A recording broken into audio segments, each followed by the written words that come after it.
فضیلت د صورت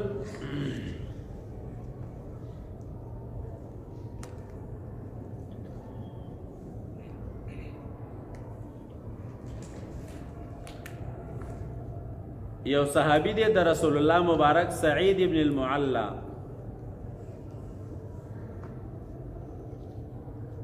دی وای ز په جمعات کې ناستم رسول الله مبارک را لې نو ماته ویلي الکه جمعات د وتون مخک درته یو عظیم صورت د قران خیم سعید ابن المعلا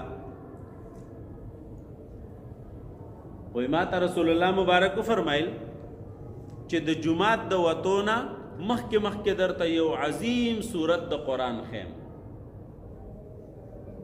نو بیا پکې لږ سات تیر شو حتی چې رسول الله مبارک اراده وکړه د جمعات نه وتو وی ما ورته وی چې حضرت تا خو ما ته فرمایلی و چې د جمعات وتو نه مخکې به درته عظیم صورت د قرآن خیم تاسو خو روان شوئ نو رسول الله مبارک راته وفرمایل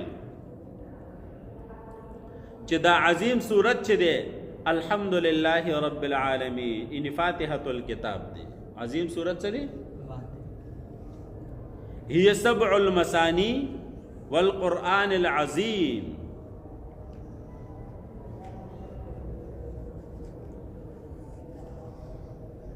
چې دا صورت چې کوم دی د سبع المثانیم دی او قرآن عظیم هم دی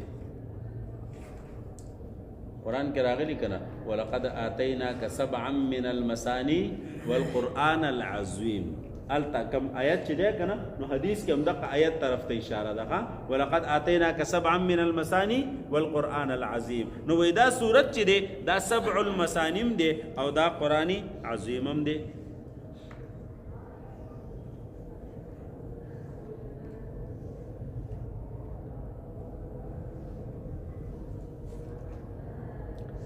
دویم حدیث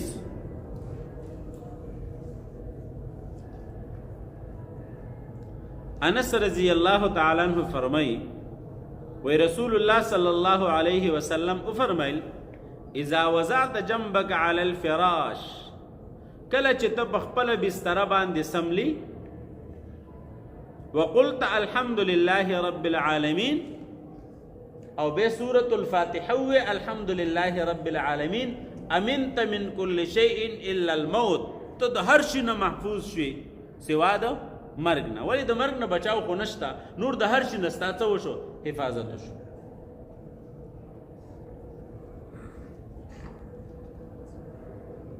یو حدیث کې رسول الله صلی الله علیه وسلم فرمایي والذي نفسي بيده ما انزل في التوراة ولا في الانجيل ولا فی الزبور مثل الفاتحه چې په مخکینو آسمانیو کتابونو کې تورات انجیل زبور وغیرہ کې د سورۃ الفاتحه په شانت سورۃ بل نه نازل شوه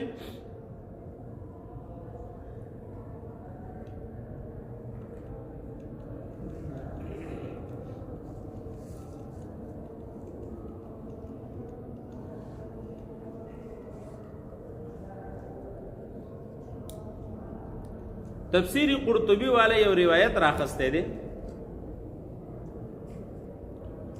وای دا شیطان نه دی شیطان دا څلور پیری ډیر سخت پښوي دی څلور پیری چې دته زیات درد رسیدل یو ډیر خپښوي نو یو خو چې کله لعنتی شو کنه اسمان کې ملعون وګرځیدو د جنت نویستل شو یو په دغه ټیم کې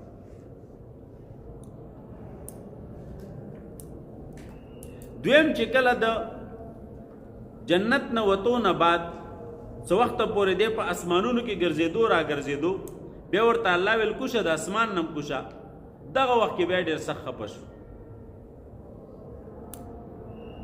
او دریم نمبر چې کله رسول الله صلی الله علیه وسلم پیغمبر جوړ کړی شو او وحی ورته نازله شوه دغه وخت کې ډېر سخت خفه شو او په څلورم نمبر باندې چې کله سورۃ الفاتحه نازله شوه چې کله څه وشوه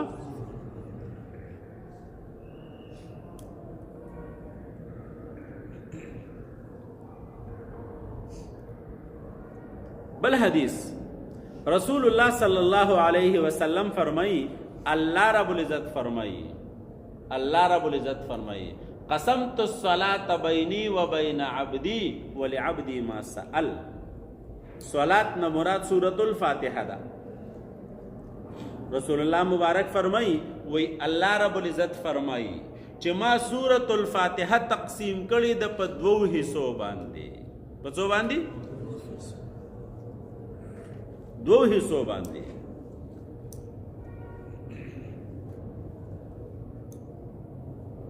اذا قال العبد الحمد لله رب العالمین، وی کله چې دا بنده الحمدلله رب العالمین اوای، وی الله رب العزت فرمای حمدنی عبدی چې زما بنده زما حمد او ثنا بیان کړه. بنده ور پسې روان دی مالک یوم الدین، الله وی مجدنی عبدی زما بزرگی بیان کړه، زما بڑائی بیان کړه، زما لوی بیان کړه.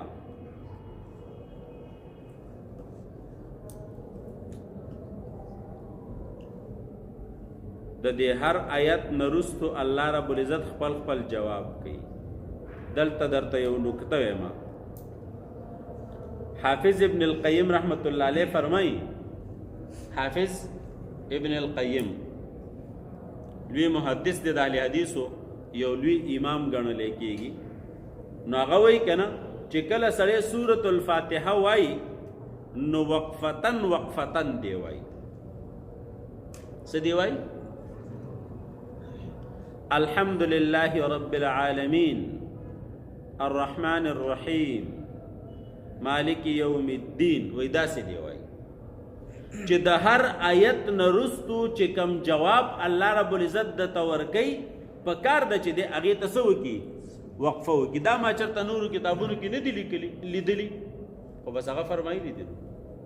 د هغه تفسیر دی بدایع التفسیر هغه کې لیکلي دي.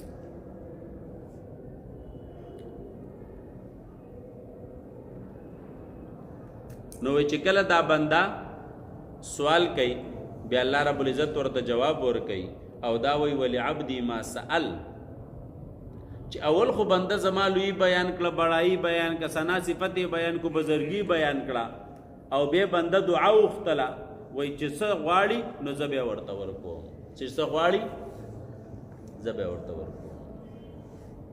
دا شرافت او عزت د صورت دی که نه دی؟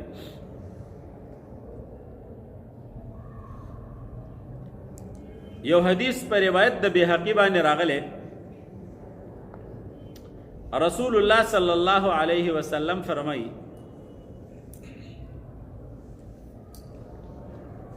چې الله رب العزت ټول 104 کتابونه نازل کړي. څو؟ 104. هغه سلو ته صحیفې ویلې کېږي. ښه هم کتابونه دي، خو د صحیفې معنا دا ده چې واړه کتابونه. لکه پیغمبر ته صرف داغه د پاره یو خاص قانون ورکړی شوی، هغه په یو صفحه کې، په 2 صفحو کې، په 3 صفحو کې. لکه تاسو چې ورته آئین وایي که نه، د یو ملک د قانون چې کم کتابي. نو 104 کتابونه الله رب العزت نازل کړي دي.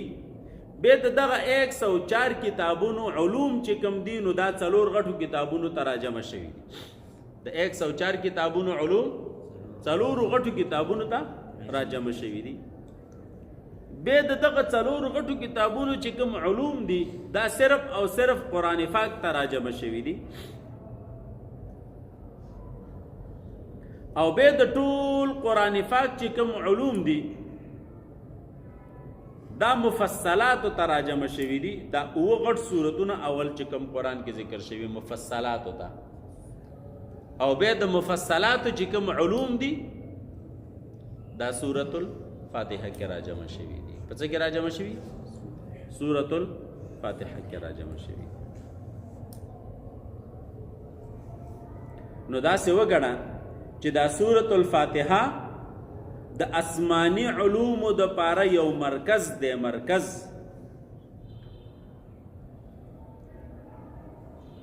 और पसी वाई फमन आलिम तफसीरहा कान कमन आलिम तफसीर कुतुबिल मुनज़्ज़ला।